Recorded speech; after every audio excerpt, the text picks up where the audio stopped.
গল্পের নাম পরিত্যক্ত জমিদার বাড়ি। এক ছোট্ট গ্রামে একটি পুরনো পরিত্যক্ত জমিদার বাড়ি ছিল।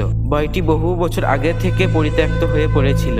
তার আগে এই বাড়ির মালিক ছিলেন এক শক্তিশালী জমিদার, যার নাম ছিল মথুরা মোহন। কিন্তু এক রাতে রহস্যজনকভাবে তিনি এবং তার পরিবারের সবাই হাওয়া হয়ে যান। গ্রামের মানুষ বলতো মথুরা মোহন পরিবার নাকি আত্মহত্যা করেছিল, কিন্তু কেন তা কেউ জানতে পারেনি। তারপর থেকে বাড়ির আশেপাশে অদ্ভুত ঘটনা ঘটে।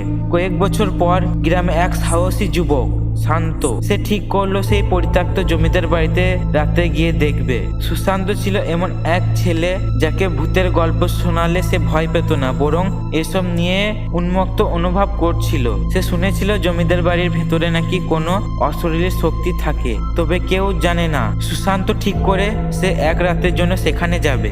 রাতের বেলায় সুশান্ত একা জমিদার বাড়ির দিকে হাঁটতে শুরু করলো।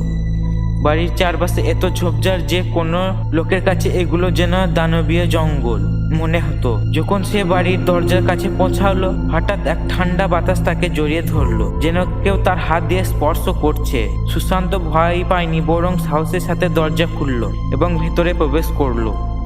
ভিতরে গিয়ে সে দেখলো সব কিছুই ধূলিসমৃদ্ধ, দেওয়ালের ফাটল, জানলাগুলি ভাঙা আর আসবাবপত্র প্রায় নষ্ট হয়ে গেছে। কিন্তু এক মুহূর্তের জন্য সে হঠাৎ এক অদ্ভুত শব্দ শুনলো, এমন শব্দ যেন কেউ চুপিসারি কাঁদছে। সুশান্ত ভয়ে চমকে উঠলো, তবে সে ভাবলো এটা হয়তো কোনো পাখি বা ছোট প্রাণী হতে পারে। সে বাড়ির এক একটি ঘর ঘুরে দেখলো। হঠাৎ অদ্ভুত এক দৃশ্য দেখলো। এক কোণে একটা পুরনো কাঠের টেবিল ছিল, তার উপরে পড়েছিল এক ছবি।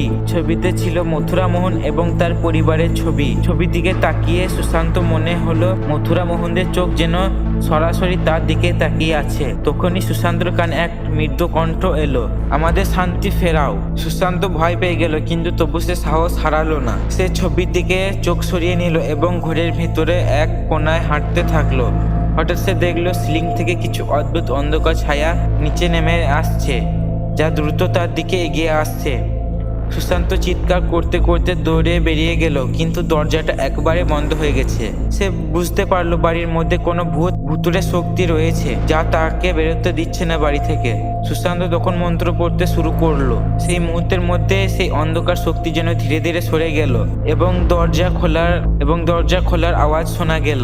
সুশান্ত দ্রুত দরজা খুলে বাইরে চলে আসে, আর সে দেখলো বাড়ির চারপাশে কোনো মানুষের উপস্থিতি নেই। সে আর কখনো ওই জমিদার বাড়ির কাছে যেত না এবং তার পরের দিন থেকে গ্রামের মানুষজন জানতো যে সেই বাড়ির থেকে আর কোনো অশরীর শক্তি এখনো মুক্তি পায়নি। এভাবেই পরিত্যক্ত জমিদার বাড়িটির আজও ভয়ঙ্কর রয়ে গেছে। আর লোকেরা বলতো রাত হলে ওই বাড়ির চারপাশে অদ্ভুত আওয়াজ শোনা যায়, যেন মথুরা মোহনদের আত্মা আজও শান্তি খুঁজছে।